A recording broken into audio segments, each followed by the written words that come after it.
তোমাদের আজকে গরুর রচনা পড়ে আসার কথা ছিল? সবাই কি পড়ে আসছো?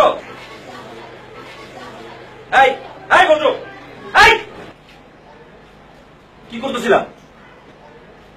না স্যার, মানে আমার খাতা খুঁজে পাচ্ছি না তো, তাই ওর কাছে দেখছি সেটা আমার খাতা কিনা।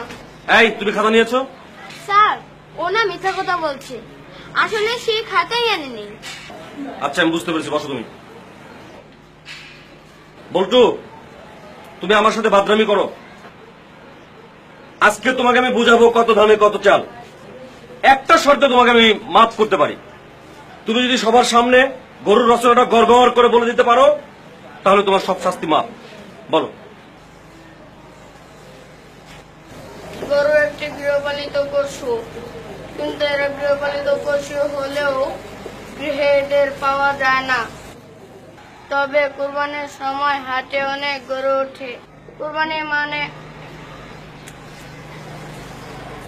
মানে নতুন নতুন জামা কাপড় কিনে আনা। স্যার দেখেন কেমন করছে। এই চুপ! তা বুকে বলছি যে আমার জন্য 4টা কাপড় না কিনে দিলে আমি ঈদ করবো না।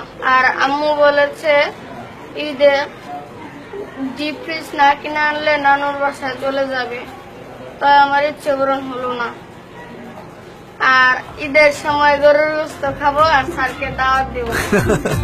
তোমরা যারা বল্টুর মতো ক্রিয়েটিভ ভাবে গরুর গল্প বলতে চাও তারা প্রাণ ফ্রুটো কাউ গরু কন্টেস্টে অংশগ্রহণ করে ক্রিয়েটিভ গরু রচনা লিখে ইনবক্স করো প্রাণ ফ্রুটো ফেসবুক পেজে।